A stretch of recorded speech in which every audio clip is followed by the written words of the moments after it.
بسم اللہ الرحمن الرحیم۔ السلام علیکم۔ بھارت نے ایک مرتبہ پھر پاکستان کو دھمکیاں دینی شروع کر دی ہیں اور شفاف تحقیقات سے قبل ہی سارا ملبہ پاکستان پر ڈالنے کے لیے اپنی تمام توانائیاں بروئے کار لانے کے لیے میدان میں نکل آیا ہے۔ میں ہوں آصف نثار غیاثی اور آج مقبوضہ کشمیر کے حوالے سے جو صورتحال پیدا ہوئی ہے اس کا جائزہ لیں گے۔ مقبوضہ کشمیر میں آپ نے سنا ہوگا، دیکھا ہوگا کہ پہلگام میں ہونے والے حملے میں 26 سے زیادہ سیاح مارے جا چکے ہیں، اور بھارت کی میڈیا نے، بھارت کے جو دفاعی تجزیہ کار ہیں، انہوں نے بغیر تحقیقات کے، بغیر کسی ثبوت کے ملبہ پاکستان پہ ڈالنا شروع کر دیا، جو بھارت کی پہلے سے ہی روز اول سے عادت رہی ہے۔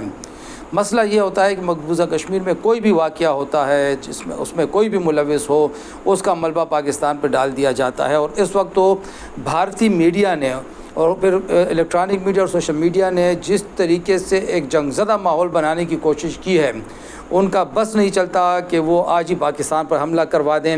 تازہ ترین اطلاع کے مطابق بھارتی حکومت نے اعلیٰ سطحی اجلاس کے بعد جو تازہ ترین اقدامات کا فیصلہ کیا ہے، ان کے مطابق انڈس واٹر ٹریٹی سندھ طاس معاہدے کو معطل کر دیا ہے۔ اسی طرح اٹاری جو واگا کا بارڈر ہے اس کو بند کر دیا گیا ہے۔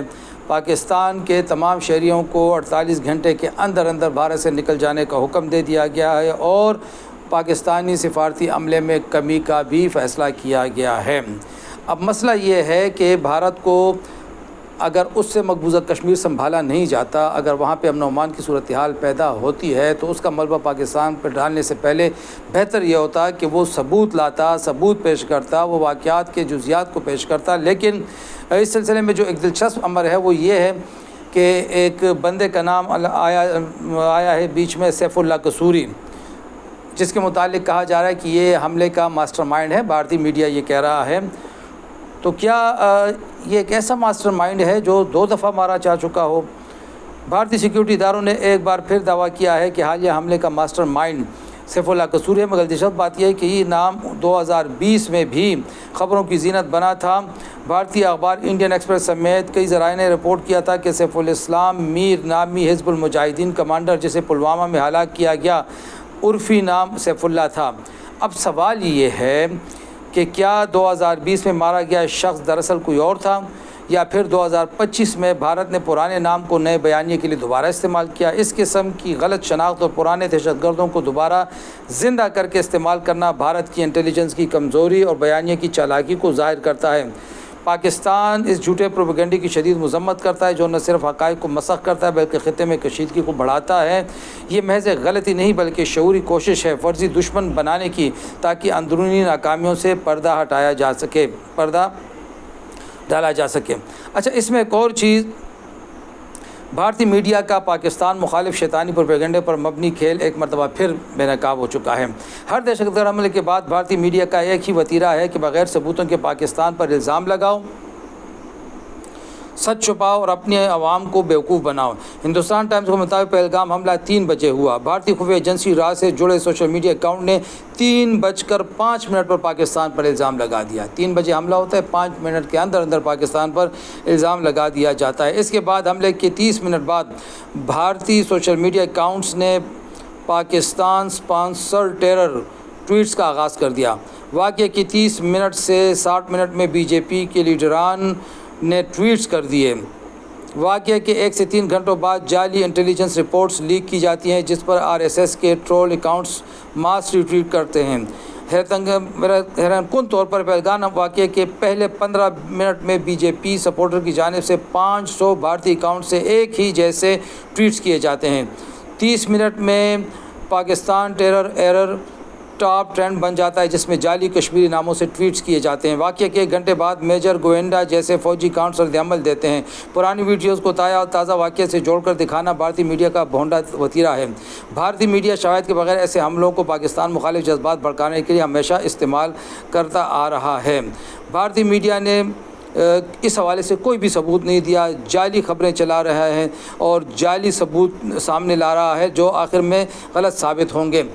لیکن جو سب سے خطرناک چیز ہے وہ یہ ہے کہ بھارت جو گزشتہ کئی سالوں سے، کم از کم 10 سال سے بھارت کی یہ خواہش تھی، یہ کوشش تھی کہ سندھ طاس معاہدہ یا معطل ہو یا اس میں ترامیم لائی جائے۔ سندھ طاس معاہدے کے تحت جو 3 مغربی دریا پاکستان کے ہیں، جس میں چناب ہے، جہلم ہے اور دریا سندھ، ان 3 دریاؤں کے پانی پر پاکستان کا حق ہے، لیکن اس کے 18% پانی کو بھارت استعمال کر سکتا ہے۔ اب بھارت گزشتہ ایک عرصے سے یہ خواہش رکھتا ہے کہ یہ 18% کا جو نقطہ ہے اس کو بڑھا دیا جائے، یعنی وہ کم از کم اس کو 30 سے 40-50% تک کرنا چاہتا ہے۔ اس ضمن میں 2 چیزیں اگر ہم آپ کے گوش گزار کریں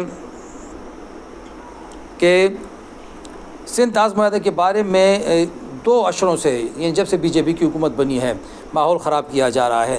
سن 2001-2002 میں انڈیا اور پاکستان کی افواج کے درمیان جب حالات کشیدہ ہوئے، اس دوران انڈیا کے آبی وسائل کے جونیئر وزیر نے کہا تھا کہ پاکستان پر دباؤ ڈالنے کے لیے انڈیا کئی اقدامات کر سکتا ہے، اگر ہم نے سندھ طاس معاہدے کو ختم کرنے کا فیصلہ کیا تو پاکستان خوشحالی کی زد میں آ جائے گا اور وہاں کے لوگ پانی کے ایک ایک قطرے کو ترسیں گے۔